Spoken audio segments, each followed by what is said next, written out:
You're in the 06010.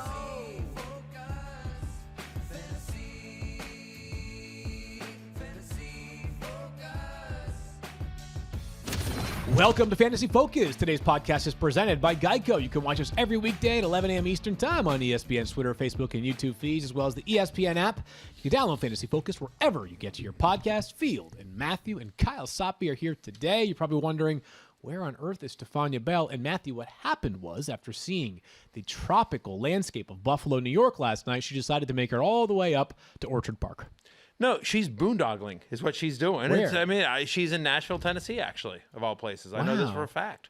Tough to be her, huh? Right? I mean, Nashville is a great city. One of the all-time great cities in this country. You and I are here in not as cold as Orchard Park, but still pretty cold Bristol, Connecticut. We're in here. We're talking fantasy football for the masses. We are grinding the tape. We are crunching the numbers. We are punching out the content for the people, for the folks, for the people at home. Because you know what? It's win or go home week for so many people. It is week 14. You are doing that. I am doing that. Thirsty Kyle is in here doing that. And yet, no Daniel Dopp, no Stefania Bell. So, Thirsty Kyle, throw up a poll for me if you can. Yeah, what do you got? Throw up a poll for me. Who loves you more? Matthew and Field, Stefania and Daniel. Okay. Yep. Just that's the question. Who loves you more? Yep. And the one answer is Matthew and Field. Yep. And the other answer is Stefania and Daniel. If there's not, or as I like to 100%. call them, the Boondogglers. Yeah. Ooh, you could just call them the Boondogglers. That might work as well. If there's not 100% approval for the two of us right here, there's a problem. Anyway, she's sitting in she's probably Stefania right now is probably having a beer at Tootsie's. Yeah. And listening to some great live music right now. Yeah. Which the cool part about Nashville, by the way, is I remember going to a bachelor party there several years ago, and it was like Wednesday at like 11:30. And the performing act, that's not exactly the time you bring out the stars. And I was like, this is the single most talented musician I've ever heard in my life. And the only gig that person could get in Nashville was like 11:30 on a Wednesday, like an empty bar. You go up and down Broadway, which is that main street there, and it's unbelievable. Every place you walk into is A, packed, and B, there is somebody on stage where you're like, you're awesome. You should be a big star. And then you go to the next place. You're like, whoa, you're even more awesome. You should be an even bigger star. Like, it's amazing. I went there this summer with Beth and a group of people, and we went there for a week, and we cannot wait to get back. You know it what? was just an awesome, love me some Nashville. We should do a live show there one day. I am in on that. If we do a live show, which hopefully we return to live shows next season, I vote Nashville. Not that it's my decision, but I do Nashville. vote. We're going to do a Monday Night Football recap. We're going to talk about waiver wires, but we begin with just one piece of news, and that is that Chargers wide receiver Keenan Allen has been placed on the reserve COVID-19 list. Keenan Allen was one of 11 players placed on that list yesterday around the NFL. All 11 of them were as a result of a positive test. Head coach Brandon Staley did follow up, because they are on the West Coast. His press conferences are frequently after the announcements of transactions. He said, we're hoping to get some good news here in the next few days in regards to Keenan Allen.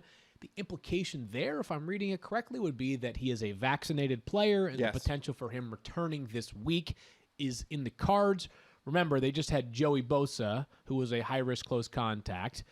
He was able to, I guess he never tested positive, but still, they've had, better example, TJ Watt this past week for the Pittsburgh Steelers goes on the list on Monday, is activated on Saturday, 3.5 sacks on Sunday. So some guys are obviously unique talents. They can do great things without practice. Keenan Allen will be one of those, Matthew. But if he sits, there's at least an opportunity for somebody like Jaylen Guyton, who ends up cracking the waiver wire this week. Yeah, listen, Guyton obviously had the big play last week. He's a big play threat. He obviously runs a bunch of different routes than Keenan Allen, but he also is somebody that runs a bunch of routes. Yeah. Now, when you've got Austin Eckler, when you've got Mike Williams, when you got Keenan Allen, you tend not to look at Jaylen Guyton other than taking a shot or two a game. But talented young player they like a lot. It would be interesting to see. I mean, again, they run such different routes. You know what I mean? They're different players. Right. But yes. Would it be Josh Palmer instead? Yeah. Or would it be somebody else that is a more slot-like player filling in for Keenan Allen or not?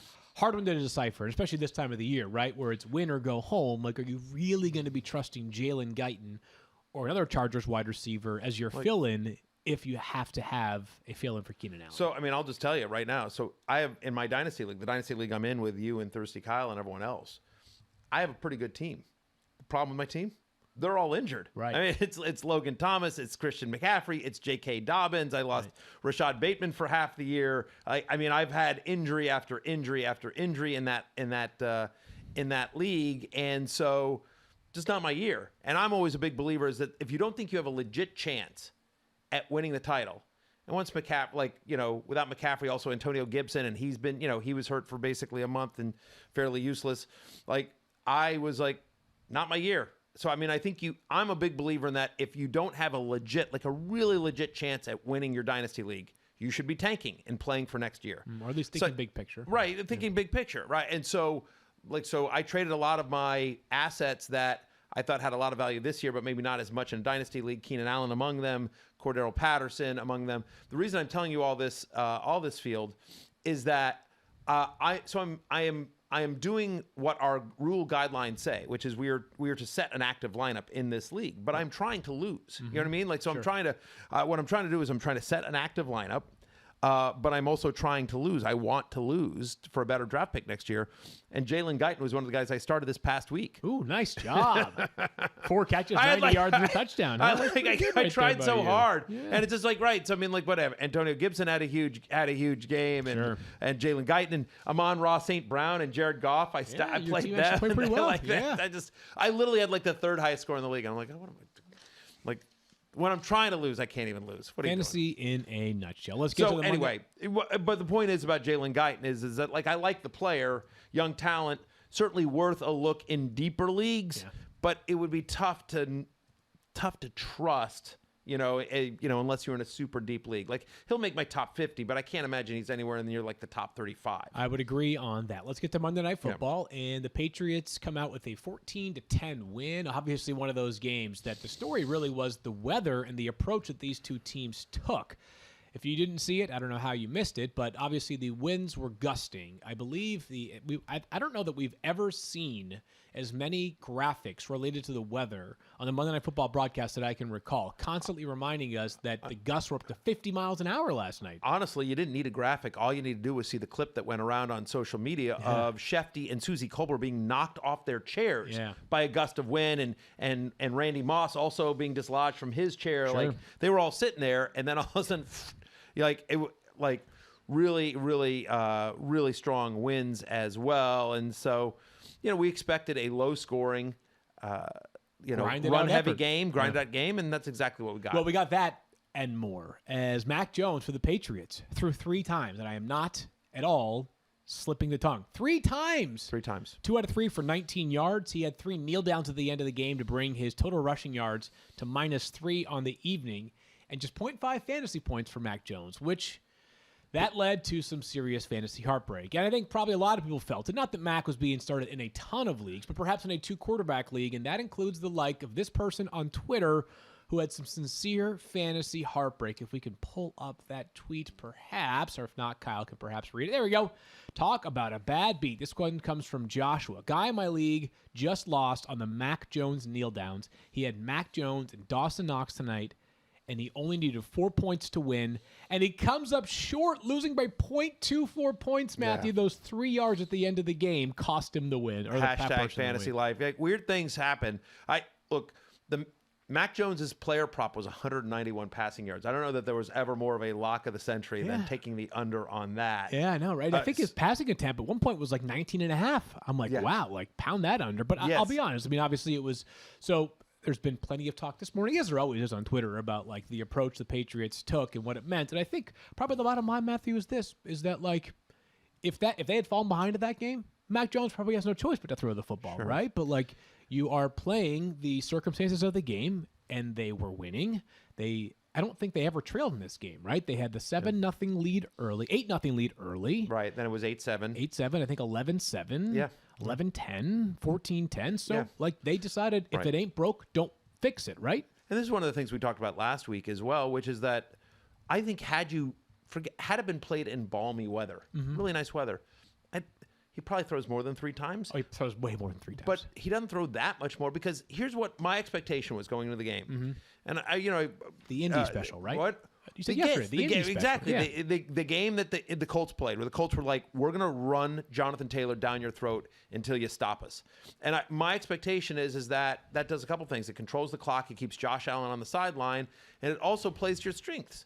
The Patriots have a really good offensive line, and they have 3 running backs they feel really good about now in Damian Harris, Rhamondre Stevenson, and Brandon Bolden. So my expectation was a really run-heavy approach against the Bills to begin with. Yeah. And then you add in like crazy cold weather, and the tweet from Mac Jones like from 2015, but that made the rounds also on social media that he's like he'd never seen snow before. Yeah. And so I don't know. It felt like the game was going to be a low-scoring, slug-it-out, run-heavy approach, certainly on the Patriots side, and that's what we ended up getting.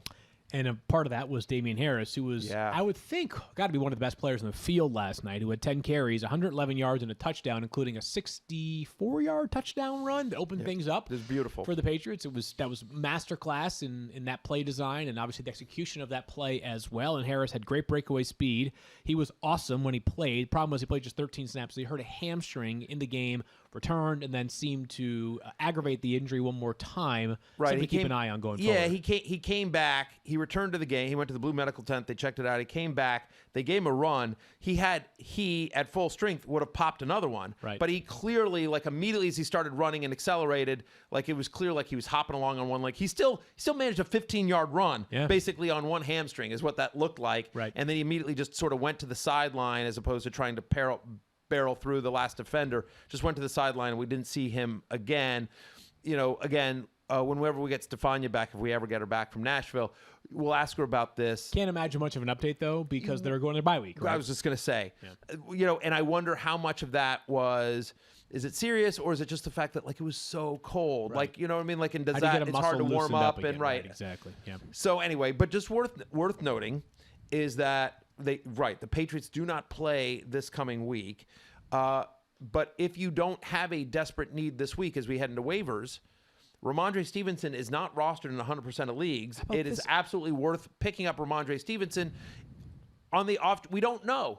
Like, we think Harris will be fine for week 15, but we don't know. And certainly if Harris were to miss week 15, Stevenson would be a must start, like a top 15 play. Yeah, I would agree on that. And this is the one part about the waiver wire column that I regret is that the number of players that get dropped week over week that you're just like, how on earth did that happen? And I did not know until Kyle put together the note that Rhamondre Stevenson's available in 54% of leagues. Sure. Like, you could actually make the case that he is the number one waiver wire ad this week. Now, if you look at the players that make my column otherwise, like, I'm not sure any of them are guaranteed must starts this week, maybe other than Taysom Hill. It's the likes of Sony Michel, who, if Darrell Henderson plays, you can't play Sony Michel. The 2 Titans running backs who could be useful. They also could sort of vulture each other's value, right? Like, if a world exists where Rhamondre Stevenson is the starter for a week or two, starting in week 15, like, he's going to be a top 15 running back, we would think,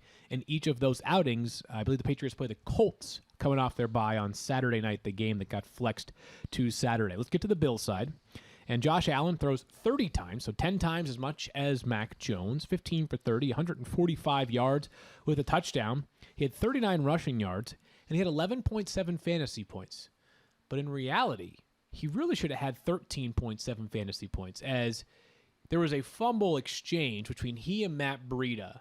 And I got to tell you, it was clearly a fumble that should have been charged to Matt Breida. And if you don't believe me, ask the sheriff himself. Hey, I mean, he's handing off well. Josh Allen and Breida had a fumbled exchange. By the way, Josh Allen got the blame for that fumble, okay? I don't understand. Matt Breida fumbled it. So Matthew Berry changed the fantasy rules. The running back didn't form a pocket. That fumble goes to Breida. Take it off Josh Allen's fantasy numbers. Well, listen, Peyton, could not agree more. That was a fumble for Josh Allen. Unfortunately, the fantasy rules is that we have to use the official scoring. Now, when they go back and look at this game, I'm hopeful that they look at that play and they do realize what we all logically saw should have been a Matt Breida fumble, not a Josh Allen fumble. Clearly, the fault was on Matt Breida. But as of right now, the official score has blamed it on Josh Allen, -2 for Josh Allen. Given how low he scored, my expectation is that may have decided some games, Field Yates. But just on a personal level, how cool is that? Yeah, Peyton Manning calling out Matthew Berry on the broadcast. That was sweet. It was awesome. That was a cool really, moment. really cool. I was watching with my wife, and she's like, he just said your name. I'm like, wait, what?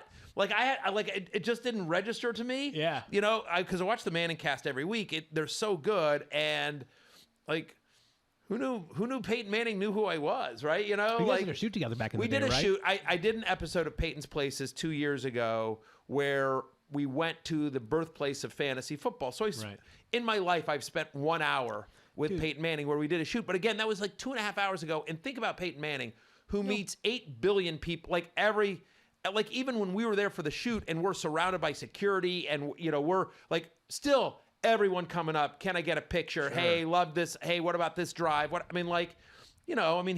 He's one of the most iconic athletes of our generation. 2 counterpoints. You could probably ask Peyton, like, what was the 14th play of the 3rd game of your sophomore year in high school? Like, what did you guys run? He'd probably have that memorized, right? His memory works in a certain way. Right. Second of all, he's got kids, right? And kids, his adults kids do play but fantasy kids football. love fantasy, and obviously you're the GOAT. So I think that was a pretty cool moment all the same. It was just, on a personal level, it was just very, very cool. So thank you, Peyton. And I'm doing my best to get it switched because you're absolutely right on this. It's outrageous. So we'll see what we can do. It's nothing that's in my control. Right? It's just about that's the bad We'll thing. We'll find out so for those that are unfamiliar, here's how it actually works in case you really care, is that the NFL provides all official stats, and we pull our stats from the NFL. So if the NFL were to rule that Mac Jones somehow had 9 passing attempts instead of 2 last night, 3, then we'd have to follow their guidelines. But obviously that's not the point. The point is that, like, sometimes, hey, a half sack that gets credited as a full sack for somebody, or a tackle is actually a tackle for loss, or a 1-yard gain is actually a 2-yard gain.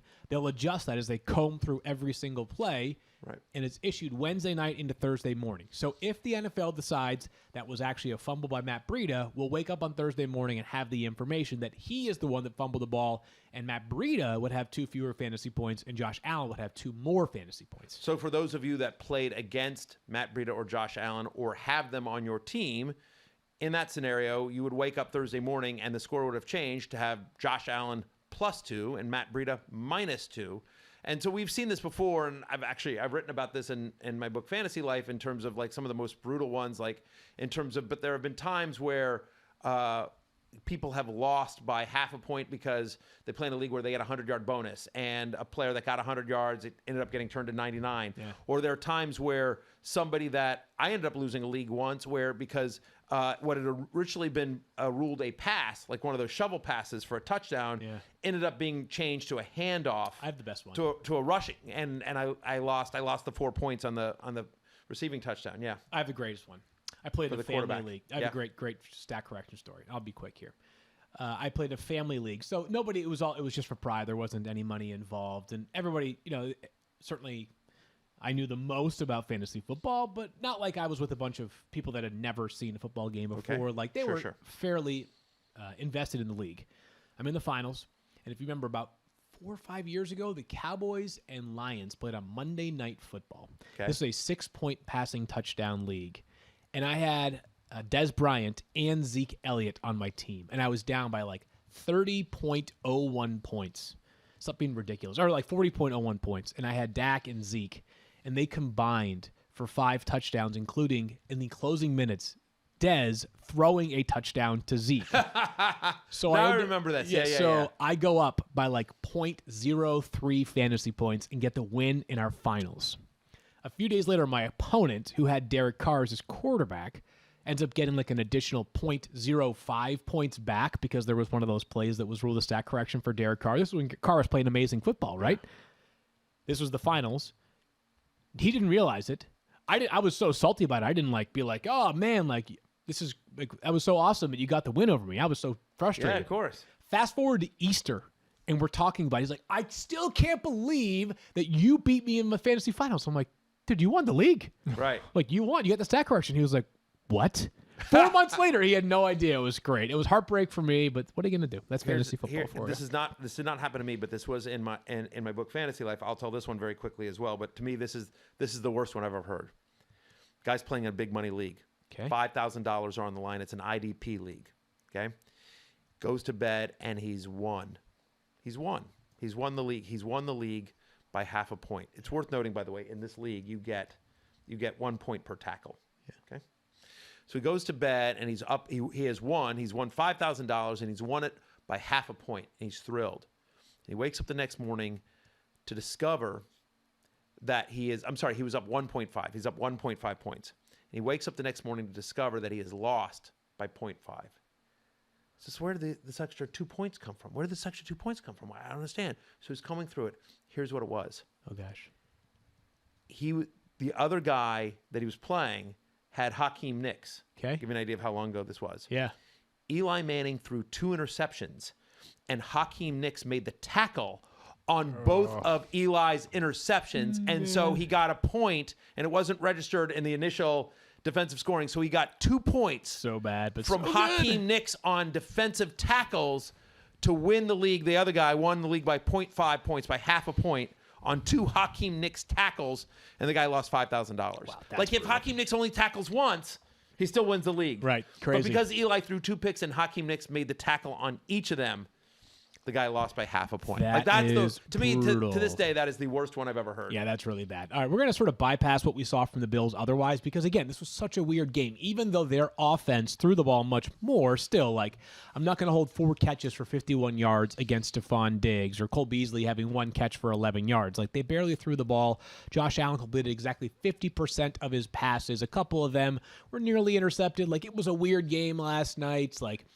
The only thing I was going to say here, I agree with you. Throw out everything you saw. Gabe Davis? Gabe Davis. Yeah, I think there's a chance we'll see more of Gabe Davis going forward. Maybe that comes at the cost of Emmanuel Sanders. We'll see. But Gabe Davis is starting to earn himself back onto the field more and more and more. It was nice to see Emmanuel Sanders get 6 targets. Didn't do much with them. Obviously, none of the passing attack did. But Gabriel Davis got the touchdown. They tried to get him another touchdown.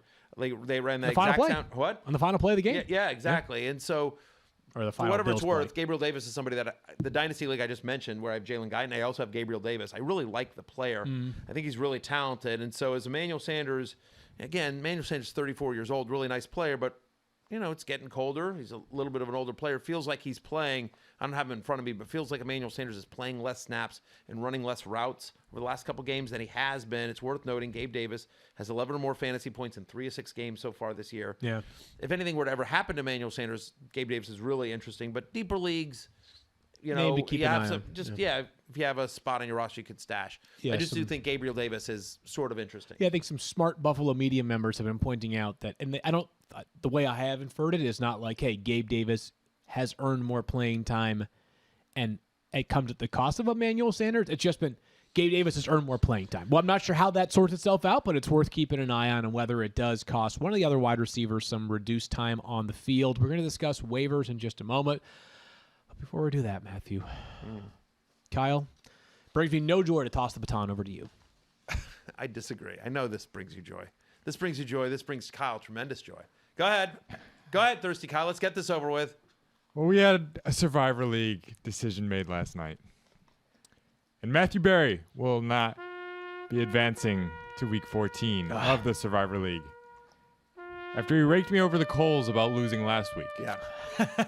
Matthew Berry has been eliminated. Thanks in part to Adam Thielen getting hurt during the game. Mm-hmm. True. Helping you out barely at all. Not at all. Mark Ingram and Joe Mixon combined for basically a third of what Mike Clay projected them to do. Yeah. They did not have your back this week. This is Mike Clay's fault, is what you're telling me. Yeah. By the way, also under 12 fantasy points for Dak Prescott, and I went into the week with no Nick Chubb. Obviously, the Browns were on a bye this week. Yeah. No Alvin Kamara. Not having him for however long it's been has been really, really tough. No DeAndre Swift. So I go into the week with no DeAndre Swift, no Alvin Kamara, no Nick Chubb. You're already in a hole. Thursday night, Dak Prescott lays an egg. Lays an egg. A soft yolk. Soft yolk. Yeah. I had a choice between Dak Prescott and Taysom Hill, and I made the wrong call. Clearly, I should have. But I mean, it's Dak, right? How do you bench Dak Prescott? I also had CeeDee Lamb, so I thought that stack might work out. I also thought the volume that Mark Ingram would get in that game with no Alvin Kamara, he was brutal. But I'd have been fine because the rest of my team is actually really good. Like, you know, Hawkinson was solid. I'm trying to think, whatever. I had Mixon. I had Elijah Moore. I'm trying to think who else I have on that team. Pretty good. But it's But yeah, unfortunately, Adam Thielen leaving early. Again, we're down to 6. Down to 4. We're now down to 5. But we were in the. Oh, there were sorry, 6 of us left Got into the week. There were only 6 teams left. We have Stephania Bell, Al Zeidenfeld, Seth Waldern. We have Damian Dabrowski. Yep. And we have, who's the last person I'm forgetting? This person's going to be super. Oh, yeah. Dennis Clutch Rhino. Clutch Rhino. How about that? Yeah. By the way, and so really interesting league. Seth Waldron, by the way, who after the first week, this is amazing. I was so convinced he was going to lose. There's a $1,000 budget to spend on players that get dropped into the pool. I believe he spent $800 after the first week of the season. To get Zeke. To get somebody who hasn't even been that good. Yeah, it's amazing. So he has found a way. He has, by hook or by crook, he is still standing. Matthew, a reminder that, Matthew can tell you this, but after this week, one more player will be eliminated, and then the final 4 will play for aggregate scoring over the final 4 weeks of the season. Yeah, well, this was my team. Dak Prescott, Mark Ingram, Joe Mixon, Antonio Gibson, James Conner, T.J. Hawkinson at tight end. Wide receivers were CeeDee Lamb and Adam Thielen. And, but whatever. Dak was brutal. Ingram was brutal. Mixon, single-digit fantasy points. 1 point from Adam Thielen. What are you going to do? Wasn't enough. So, unfortunately, I have more time to spend with you here at the 0600, more time to spend with my kids, more times to do, candidly, anything but play in the Survivor League because I have been eliminated. I am muerto. I am dead. My fantasy dream dies here. I think the only thing that we can all take away from this is that I lasted longer than you, Field, and I lasted longer than you, Kyle. Like, so, right? Daniel. Did I lose? Yeah. Yes. But did I lose better than you guys? Yeah. I did. You lost nobly. So there you go. Anyway, we're down to 5. Yeah, we are down to 5. We'll come back and discuss waiver wire pickups in just a moment. Before we do that, Matthew, what can you tell us about Geico? I have no idea. Let me read my sheet. Hey, do you rent or own your home? Sure you do. And I bet it can be hard work. Mm-hmm. You know what's easy? What? Bundling policies with Geico, Geico makes it easy to bundle your homeowners or renters insurance along with your auto policy. As soon as Kyle gets to drive, that's something you should be aware of. It's a good thing as well because you already have so much to do around your home. Go to geico.com, get a quote, see how much you could save. It's Geico easy. Visit geico.com today. That's geico.com. This episode is brought to you by Captain Morgan. NFL fans know as the season gets underway, you got to have the right players for all 60 minutes to bring that spark. And sometimes you got to sub someone in to switch things up. Same thing goes for that drink in your hand on game day. So if you're looking to sub in something more refreshing, pour yourself a delicious, crisp Captain Morgan Original Spiced Rum and Ginger. Sub in the Captain Morgan, the official spiced rum of the NFL. Visit CaptainMorgan.com to find Captain near you. Drink responsibly. Captain Morgan Rum Company, New York, New York. Field Yates, you write the free agent finds column, the waiver wire column. You are here to be helpful to everyone that is entering week 14. You're here to help them solidify their team, to fortify their team, to get their team ready. Yes, we are. For this make or break, win or go home week for so many fantasy managers. That's right. And yet I'm not convinced you should. Okay, how come? I'll tell you why. Thirsty Kyle, why don't you say on mic what you just texted me during the commercial break? Well, you guys are losing the poll right now as far as who loves the fans more. Matthew and Field have 36%. Yeah. Stefani and Daniel coming in at 64%. Wow. You know 64%. You know what we do? I'll tell you what. We got 32 minutes left. And you know what the rest of the podcast is going to be? Me and Field sitting here staring at you. Wow. 32 minutes of us just going like, how you doing? And if we I'm do good. How you doing? I'm good. How you doing? Good. I'm good. That's 32 minutes of that. You get to use the Tiger King voice too. Yeah. What? You get to use the Tiger King voice as well. Oh, yeah. Maybe I'll do that. You know what happened, though? I know what happened. What happened? So Stefania, obviously in Nashville right now, probably getting a pedicure, if I had to guess. Yeah, with a mimosa nearby and paparazzi on the outside. She has paid several of her assistants. Several of them are just spam voting right now. They are creating Twitter accounts just so they can vote in this poll. Stefania, we're on to you. We know your tricks. We know you're doing this. We know is what you're up to. Yeah. Nashville. It's outrageous. For work. It's outrageous. Work. Yeah. Going to Nashville, drinking, send your spam bots after us. Tell you what. I kind of regret suggesting this. Want to do some waiver wires? Not kind. I don't. What 36%? What do I care? Fans. You know what? Screw. I'm going to do the Cartman. Screw you guys. I'm out of here. Yeah, I'm outraged. Oh, man. This is my outrageous voice. Let's do the waiver wire, and I'll start. And Fine, the number one pickup of the week, and I'm going to order these a little bit out of order, but the number one pickup for me this week is Taysom Hill, Saints quarterback who's available. I'm just going to order stuff on Amazon. You knock yourself out. By the way, you said we're 36% winners so far? Yeah. 36. Well, you know what? Taysom Hill is rostered in 36% of leagues. That also makes no sense. Taysom Hill, who last week I thought was the perfect description as to why Taysom Hill is a good fantasy waiver wire pickup this week. Taysom Hill, by the eye test, by statistical measures, did not play well in week 13. He completed 19 of 41 passes. That's less than 50% of his throws. He threw 4 interceptions last week, and yet he had over 20 fantasy points. The ways in which Taysom Hill makes his money as a fantasy asset are mostly through his legs, as he had 101 rushing yards, and just stockpiling passing yards enough to make it worthwhile. So over 20 fantasy points, 20.7 in total. And by the way, he plays the Jets this week, Matthew. I don't know if you finish up your week 14 rankings, but I've got Taysom Hill way up in my quarterback ranks, especially because there are a few quarterbacks that have some interesting matchups this week that maybe depresses their value a little bit. Yeah, I mean, no, I know the answer to that. I just don't want to tell. I'll tell you off camera. Okay, yeah. I'm not helping these guys out if they jokers. voted against me. Yeah. Screw you guys. Figure out your own lineup. What am I doing? All right. Next. So here's the 64% of you that voted against me. You guys can tune this out.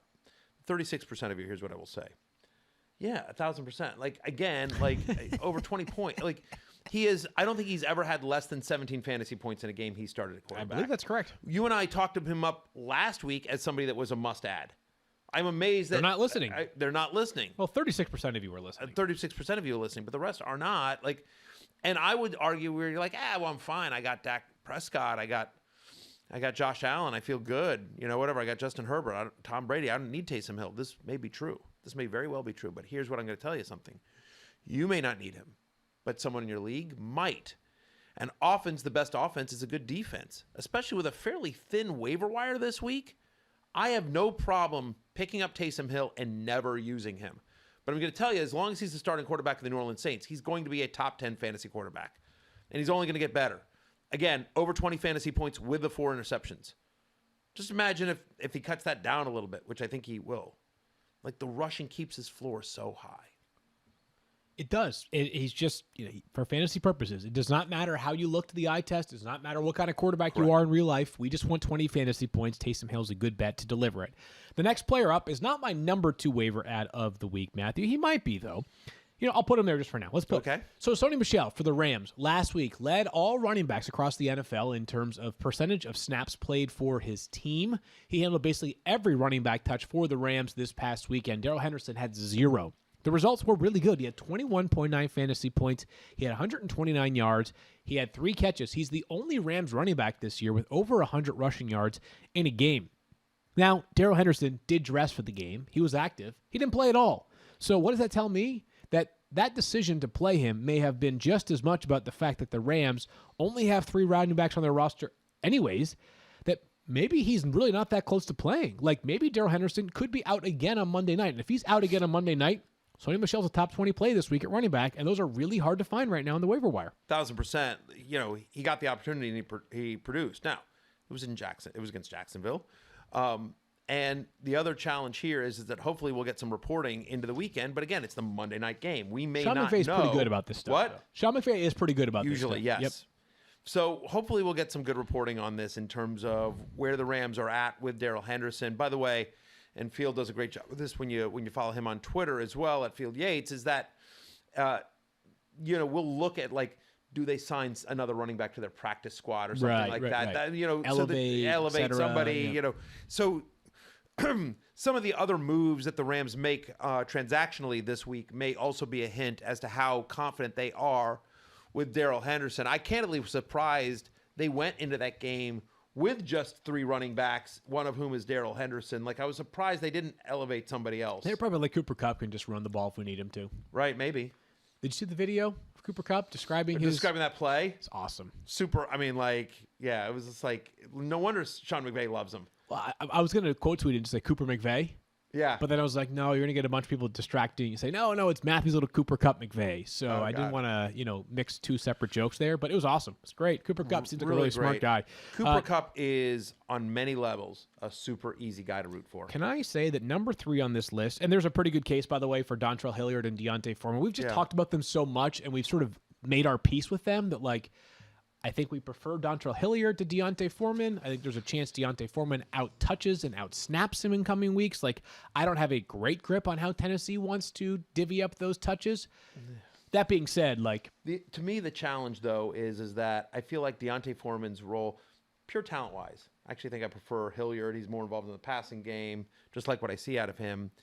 But from a role standpoint, we just don't know what's going on with the health of Jeremy McNichols. And so the concern there is that feels like Deontay Foreman is clearly their first and second down short yardage back. Although Hilliard scored on a, whatever, it was a first or second down, but like the big touchdown run was a run. It wasn't like a pass. Right.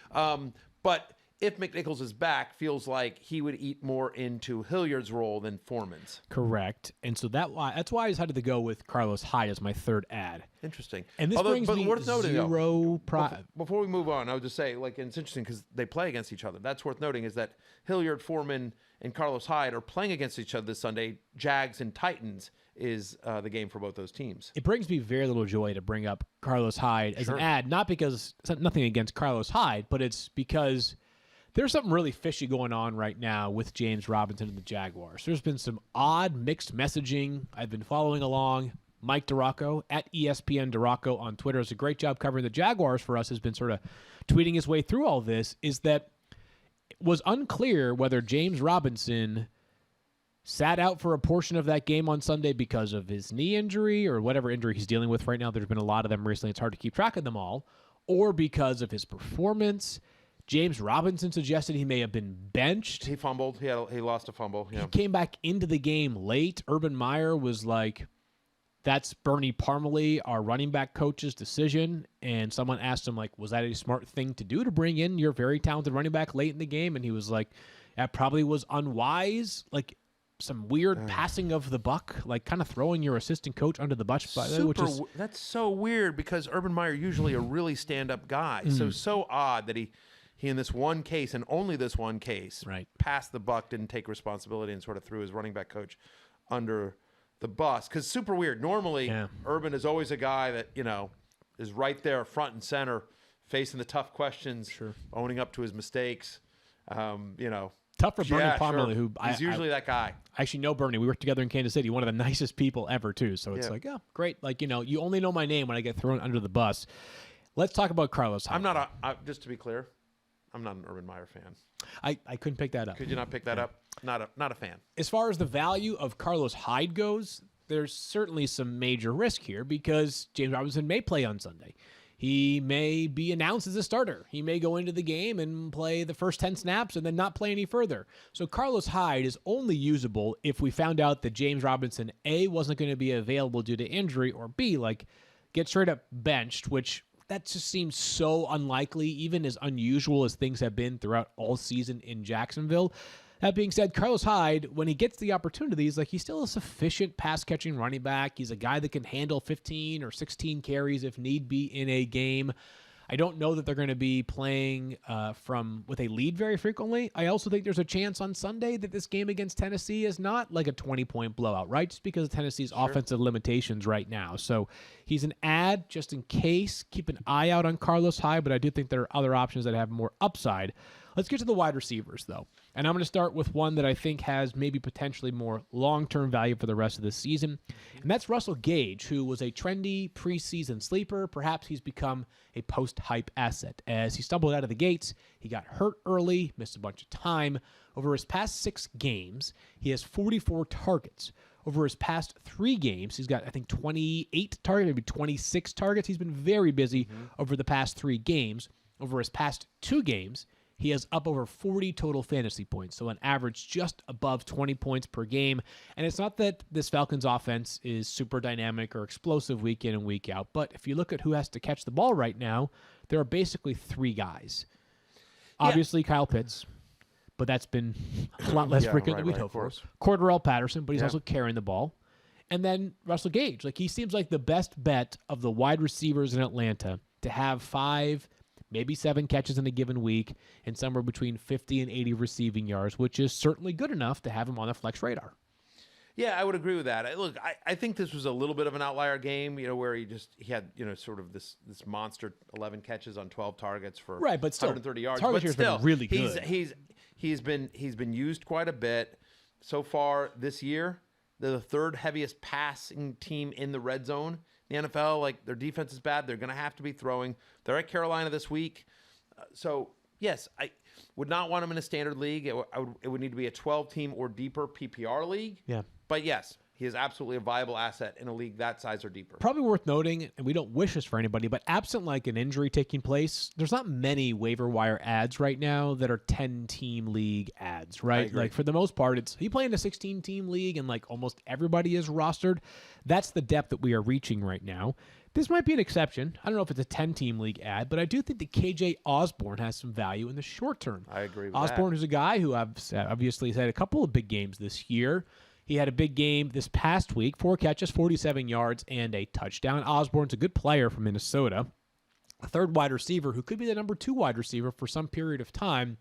Adam Thielen is already a long shot to be playing this Thursday night against the Steelers. Matter of fact, I'd be stunned if he did play on Thursday night. So, KJ Osborn, probably the number 2 wideout opposite of Justin Jefferson, who, by the way, how good has that guy been this year? He is just unbelievably talented, is Justin Jefferson. There's a case that he should have been wide receiver 1 this season. Oh, well, Cooper Kupp. But amongst the guys that we were discussing in the top 5 wide receivers, Jefferson may have been the one that probably should have gone first out of Kupp, all of them. Debo, then maybe Jefferson. Right. No, I mean, those guys have, but like of players that we were discussing, right? People that were being drafted as a wide receiver. Cooper Kupp and Debo were like, hey, those are like top 15-ish wide receivers. Like guys like Jefferson's just been not even. I mean, Debo was going as like in the wide receiver in the 40s, right? Among wide receivers, like Ayuk was going, 3, 4, 5 rounds ahead. Crazy how things work out. But listen, he's had 5 different games. KJ Osborn has 5 different games this year with at least 5 targets. That in those games, he's averaging 15.2 fantasy points. So when he has gotten work, he's been productive. It is one of the more pass-heavy offenses, the Vikings. And so with no Adam Thielen expected on Thursday, I like KJ Osborn as a pickup this week and as a viable wide receiver 3 for as long as Adam Thielen is out. The Waiver Wire column is available in full on ESPN Plus right now. You can check it out every Tuesday. It has the names that you need to know. A couple other interesting names on this board. Didn't quite get the chance to talk about them, but again, Week 14, not too many slam dunk must adds. I do think Rashad Penny is kind of interesting for Seattle. They don't have it. They want to run the ball. They so far have been unable to. It does not feel like they're getting anything out of Alex Collins. I know Adrian Peterson scored the touchdown, but whatever. Like, Adrian is at a stage in his career where he's not going to get the heavy workload. You see his stat line? He might get the workload. Right. He's not going to do anything with it. Like 7 for 16 and 11 a touchdown? for 16. 11 for 16. I mean, like, yeah. So anyway, that's crazy. Rashad Penny is, of all the guys they have there, and I know Travis Homer had the big one long big run, but feels like Rashad Penny has the most juice of any of those guys. Yeah. And former first-round pick who struggled with injuries but healthy now. And yeah, if I was taking a stab at a Seahawks running back, Rashad Penny strikes me as the guy. Once again, I want to remind you, not up here on the board before you, but we talked about it earlier in the show. Rhamondre Stevenson, not going to play this week. Right. Patriots on a bye, but very much worth picking up. The other name there, we talked about Hilliard and Ford, and we talked about the Titans guy, but Field, how about Marquez Valdez-Scantling? He's been better recently for the Packers, obviously coming off of their bye. I believe he has 4 catches in back-to-back games. If you're looking for a home run, he's kind of the guy, right? Yeah. I wrote about this in the lead of this week's Waiver Wire column, is that like it's extremely important to know your needs right now. If you're 10-3 so far, and you either solidified the number 1 seed or at least a top 2 or 3 seed in your playoff bracket, like you probably don't need to upset the apple cart too much. But if you're 7-6 and there are 3 other teams that are 7-6, you need to win, but you're playing the best team in the league this week. Like Marquez Valdez-Scantling might be the kind of swing for the fences player you can throw into your flex, understanding that he's just as likely to get you 2 points as he is 15 points. But if you don't get 15, you may have no chance against your opponent this week. Yeah, exactly. I think that's exactly right. And look, again, to your point about just sort of knowing your roster needs, like, if you're like, you know what, I'm in first place, I'm good, I'm fully healthy. Well, look, defense. Right. Defense. Like, who are you playing this week? Who are you playing in the playoff? Do they need a quarterback? Okay, grab Taysom Hill, stash him. Like, or just solidify your insurance, your backup. Okay, sure. Like you have Joe Mixon. Make sure you have Samaje Perine. You have David Montgomery. Make sure you have Khalil Herbert, right? I mean, we talk about the Alexander Madisons and the Jamal Williams of the world, but you just saw it this past week, whether it was Madison, whether it was Sony Michel, if you had Darrell Henderson, like having backups where there's a clear guy that would take over the role if anything were to happen to the starter, I think it's so important, right? I mean, Tony Pollard had some standalone flex value, but again, if Zeke were to miss a game, Tony Pollard would easily be an RB1, and Kamara with Ingram. Obviously, Ingram had a brutal game on Thursday night, but generally speaking, Ingram's been good while Kamara has been out. So I just think that's important, is to sort of solidify your base, right? Solidify your depth to the extent that it is. And there are some cases where there are. Here's like, again, we saw it this past week. He didn't have a great game, but like if I had Darren Waller, Foster Moreau, right? I mean, like, again. Sort of, people like that. If you have Logan Thomas, Ricky Seals-Jones, or John Bates. Again, it'll be Ricky Seals-Jones if he's healthy, but he's missed the last couple games. He's got a hip injury. They like John Bates, and that offense uses a tight end. And so, again, Emmanuel Sanders, Gabe Davis, as we just talked about. Like, for me, it's about depth. Because we're now, after this week, we're past the byes, and now you're heading into the playoffs. And so it's just about making sure you can start the best possible lineup every single week. Let's finish up with some wide receiver chatter, some leftovers from Week 13. But before we do that, Matthew will tell us a little bit about Capital One. Everyone likes shopping online, but searching for coupon codes? Kind of a bummer. So make saving online a breeze with Capital One Shopping. Capital One Shopping, of course, is a free tool that instantly searches for available coupon codes and then automatically applies them at checkout. Just download Capital One Shopping to your computer and let it do the work for you. That sounds like a pretty good deal. So easy, you don't even need a Capital One card to use it. That's right. It's free to everyone. Capital One Shopping is kind of genius. What's in your wallet? Savings and available coupons vary. Where did I just put my sheet? You think about major life-changing moments you've had, like buying your first car, getting married, having your first kid, or moving to a new city. Of course, there's also landing that big job you've been going after, which can bring new opportunities for growth, hopefully a higher salary, new coworkers, new friends, and awesome new career achievements. Whether you're trying to get your first real job out of college, achieve a new title, or land your dream job, you should go to ZipRecruiter.com/easy, because ZipRecruiter makes it easy to find that next job that could change your life. How? ZipRecruiter acts like your free personal recruiter. When you create a free profile, ZipRecruiter starts working for you. They send you jobs that match your skills and experience. And they even pitch your profile to employers whose job match your experience. If someone from that company really likes what they see, they can personally invite you to apply for their job. No wonder ZipRecruiter is the #1 rated job site by G2. So if you're looking for that life-changing job, ZipRecruiter is a game changer. They make your whole job search experience better. Sign up for free on ZipRecruiter.com/easy today. Once again, go to ZipRecruiter.com/easy right now to sign up absolutely free and put ZipRecruiter to work for you. All right, time now for us to empty the bucket from Week 13 on wide receivers. We had more running back talk yesterday. If you want to go back and listen to yesterday's show, obviously available anywhere you get your podcasts. So the Bengals have recently seen not quite a changing of a guard, Matthew, but Teagan's been the more dominant receiver for them in back-to-back weeks. For the second straight game in Week 13, he set a new season high for fantasy points. It went from 23.4 in Week 12 to 28.8 in Week 13. However, he was held under 14 fantasy points in the previous 6 games prior to that. Meanwhile, Jamar Chase, just 10.2 fantasy points, and obviously a long could-have-been touchdown that he dropped, turned into an interception instead. It would have been a 71-yard bomb. You a little nervous about Jamar Chase at all? Like, it's just under, 10.4 fantasy points over his last 5 games. Concerned at all or no? So, yes and no. And so by that I mean, not to fence sit here, but am I concerned about Jamar Chase? Sure. He's averaging, 10 fantasy points per game over the last 5 after averaging over 20 in all the games previous, right? But to your point, he comes down with that 71-yard touchdown, and I think the narrative around him is much, much different, right? Because that's a right there. Yeah. That's basically a 14-point play. So So I'm concerned in that, right, it does seem to have dropped off recently. The last couple of weeks, he hasn't been getting the volume and the target share that you would want. He's been more touchdown dependent. Games he scores, great. Games he doesn't, not looking pretty. So I'm concerned. But then I'm not concerned in this in this regard. I don't know what you do about it.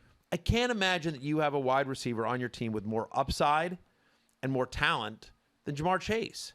Like, I feel like you just sort of got to keep rolling him out there and hope. Like, I can't imagine benching Ja'Marr Chase. It's a good quarterback. It's a good offense. It's a passer. It's a pass-heavy offense. I know they've gone more run-heavy recently with Mixon, but they're still going to be throwing a decent amount. And Ja'Marr Chase just too talented.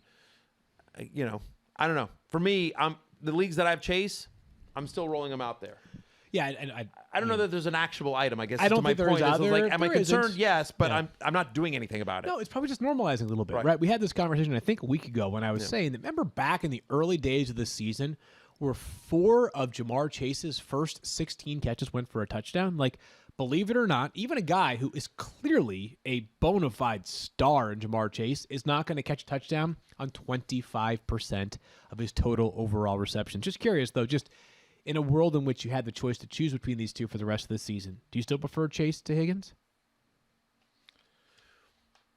I think so. I do too. I mean, you know what I mean? Like, recency bias is easy. Yeah. Like, the last 2 games, Higgins has been great, but the longer track record this year of Ja'Marr Chase being a fantasy superstar than T. Higgins. Yeah, but Kevin Paulson passes along that, like, they actually have been fairly equal in terms of both targets and air yards all season. Chase has just cashed in more than T. Higgins has up until recent weeks. Here's the bottom line: they have 2 excellent wide receivers. Good problem for them to have. Absolutely. All right, I want this to be. Here's what I'm wondering: can we put an end to the Mike Williams chatter right now? Because I think we've said it so many times that we're just beating a dead horse. Anytime beyond this. Mike Williams is what he is, Matthew, right? Yep. He had 16 fantasy points this past week, 5 catches for 110 yards, a near touchdown. He had 92 yards in the first quarter, went over in the second and third quarters, finished with 18 yards in the fourth quarter. But the bottom line is, like, you're either committed to Mike Williams or you're out on Mike Williams, and there is no gray area. Even if Keenan Allen sits, Matthew, like, we've seen him have prime opportunities before and cash in a major way or not cash in at all. Yeah, exactly right. And again, we've talked about these kind of wide receivers a decent amount, Christian Kirk being one of them. Like, there's a handful of wide receivers where you just got to, like, you're either starting them every week or you're not. Trying to figure out when this is going to be a Mike Williams week or this is not going to be a Mike Williams week is a little bit tougher. But certainly, if Keenan Allen is not going to play this week, or maybe at less than 100% just because he's coming off the COVID list again, Amari Cooper played on Thursday night, but he had missed 2 games with COVID, and you could see, like, the conditioning wasn't back just yet. I mean, right. Amari Cooper didn't play a ton of snaps. I think he only caught 2 balls against. Every player is different, though, right? TJ Watt had 3.5 sacks. Like, it's hard to. We have no idea, right? We have no idea. There's no question about it. But Mike Williams should be a big part, regardless of any of that. Mike Williams should be a big part of what the Chargers do offensively this week. And I don't know, I think you're just starting him and hoping, right? Or never starting him. Yeah. But trying to be like, this is the week where he comes down in the end zone. This is the week where he gets a big game. To me, it's a little bit tougher because there have been times in which we've seen, well, this is a game in which they really give up the deep ball, or they're really vulnerable in the red zone. You're like, well, this should be a Mike Williams game, right? And then does nothing. And you're like, oh, well, this is a game where he's going to be shadowed by a very good corner, and, it's a team that's more of a run funnel defense, and then, Mike Williams has 100 yards and a touchdown. Right. So, yeah. So for me, I'm just sort of, yes, he is volatile. He's a risk-reward wide receiver 3, but I think with players like that, you have to just start him every week and not think about it. How about the year for Jaylen Waddle right now for the Miami Dolphins? Do you want to waddle again? You waddle on national television? Probably not. I think I'm Sunday. good. It was digital TV. Do we have that GIF again? No, I don't. I think it's been erased. It's been erased from all ESPN servers. I don't believe only that available to be the case. at Matthew TMR on Twitter and Instagram. I have it in my phone. Yeah, you can use it. I sent it to everyone I know. Oh, wow, that's nice. You waddling. It's going to be my Christmas card. Wow, no wonder George Clooney reached out to me about it yesterday. You said that was nice of you. I appreciate it. I know George has been really enjoying the show so far this year. Jaylen Waddle's on pace to break the rookie receiver reception record for this year. Anquan Bolden at 101, the most ever for a rookie. Jaylen Waddle's on pace, even if they just played 16 games, like Anquan Boldin got back in his day, he still would break the record if he keeps up his current pace, Matthew. And the most interesting part about all this remains the same thing we keep telling you about. He's averaging less than 10 yards per catch. In PPR scoring, Jaylen Waddle, though, is an absolute monster right now. He is like, and I want this to be said in a very complimentary way because he is a really good player, as is the player that I'm going to draw a comparison to. He is performing like Jarvis Landry used to for the Dolphins with more touchdown upside, right? I mean, Landry used to roll out of bed and get you 5 to 8 catches a game, 100 for the course of the season, and sometimes like only 1,100 yards, but that was totally fine. Yeah, the Dolphins are a really interesting team because coming into the year, I think they were sort of a trendy sleeper team, and they got to an awful start. But you know what? They've played a lot better, as has Tua, as has that defense. They're on a bye this week, so they now have 2 weeks to prepare for the Jets. And then you've got then they're at New Orleans, at Tennessee, home to New England in Week 18. But you know, Jets, Saints, and Titans. Saints are a good defense, but who knows what their season looks like 3 weeks from now, right? And at the moment, Jets and Titans certainly don't scare you defensively. Yeah, the Dolphins have been a good story. They obviously have won 5 straight games going into their bye. We'll wrap things up here. I don't know if there's a takeaway there other than just Jaylen Waddle's awesome. How about a takeaway? There might be a takeaway here, Matthew. Okay. Brandin Cooks, 3 catches for 38 yards plus 16 rushing yards. He's been held under 14 fantasy points in 4 straight games. Held under 4 catches in all 3 games since the Week 10 bye. Now it's looking more and more like Davis Mills is going to be the starting quarterback this week and perhaps going forward for the Houston Texans. I got to be honest with you, like Brandin Cooks was a player that earlier this year I might have felt comfortable starting every single week. I'm not sure I'm at that point anymore because there's so little upside. Not because of him, the player. Yeah. The Texans, Kyle, how many times have they been shut out this year? Like it's been like so a lot, but but how about we track this part down? 10 or fewer points, like 1 or fewer touchdowns in the course of a game. That's got to have happened like at least 3 or 4 times this year. If I had to guess, 6, 6 times with 1 or fewer touchdowns. Well, under 10 points. Under 10 points. So, but basically, I mean, you can't score 2 touchdowns and have more than and fewer than 10 points. So like, they are just as likely to not score or to score 1 touchdown in a game as they are multiple touchdowns in a game. And then you're banking on that 1 touchdown being scored by Brandin Cooks. While he may be the best bet to score the touchdown amongst their players, like they do have other guys, they get paid too, right? So I think if I could be, I would be out of the business of starting Brandin Cooks. Yeah, I certainly this week where they play Seattle, a Seahawks defense that's, played better recently. Yeah, right? Definitely played better. But guess what? Week 15 at Jacksonville. Yeah. So what I would do if I had Brandin Cooks, and I do actually have Brandin Cooks in a couple of leagues, I think you're benching this week against Seattle, see what he does, see who's the quarterback, how the Texans perform. But assuming there's at least some form of life, that you're starting him probably against the Jags. Yeah. In Week 15. Yeah. And then we'll deal with it, and the schedule gets a little dicer there. But certainly Week 15 against the Jaguars, I think you're probably starting him. Tough year for him. Obviously, things have nowhere to go but up going forward for the Texans offense. We'll see what they do this offseason. We'll be interested to see where things land there, specifically at quarterback. I would guess Tyrod Taylor is our starter going into 2022. Kyle? You know what? I was just going to say. Yeah. Can I tell you something? Sure. You know what makes a great gift idea? Rotopass.com? Rotopass.com makes a great It sure does. gift idea. As we're sitting here a couple of weeks away from the holidays, and there's a fantasy player in your life, maybe it's even you. It makes a great gift to somebody you love or somebody like yourself. It makes a great self-gift and a great gift to somebody else. Rotopass.com, for those that aren't aware, is a portal site that gives you access to 6 great fantasy sites, including ESPN+. You get a year's subscription to everything. So you sign up today. You don't have to pay again until 12 months from today. So not until December 2022. So it takes you all through this offseason. Takes you for those that play in Dynasty, that play in Best Ball. It's great stuff. For people who do DFS, we have DFS lineup optimizers, right? So throughout the playoffs. And then, oh, by the way, next August when you're preparing for your season-long drafts.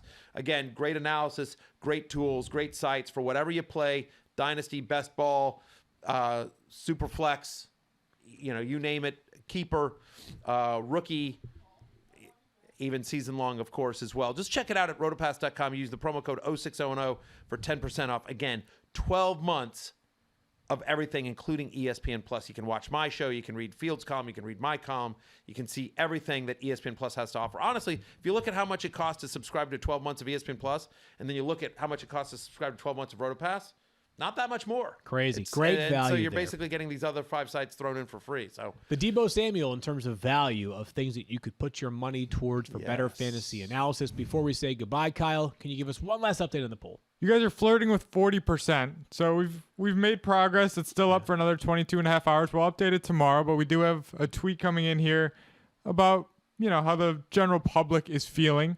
Okay. Kyle Hamilton mentioned that Matthew would sell him up the river for more RotoPass, and Field would do it for some beer. So he's worried about your guys' loyalty toward him. Yeah, but at least I'm here, Kyle Hamilton. At least I'm freaking here. Stefania and Daniel would not be right here to support you. I'll tell you exactly where they would be. Wow. They'd be on a boondoggle. Yeah. Daniel's at some terrible club, some terrible, dingy, dark club, listening to a band you've never heard of, while Stefania's getting pedicures and being fed grapes in the city of Nashville, and she's about ready to go and have music and party up. I'm here. Field's here. Kyle's here. You know who cares about you? Us. The 3 of us. These guys. Kyle Hamilton. I want to hear it. It's fighting words from Kyle Hamilton. Absolutely. Wow. You know what? If this poll doesn't get up to 50%, I'm taking tomorrow off. I won't show up. Wow. Okay. How about them apples? Maybe Matthew will be here tomorrow. Maybe he will not be. But either way, we will have the latest on Week 14 rankings chatter, plus any sort of news that we might get as it pertains to injuries or otherwise, plus all sorts of fun fodder leading into the final regular season week for most leagues of your fantasy football regular season. For Matthew and Kyle, I am Field. Talk to you guys on Wednesday. Peace out.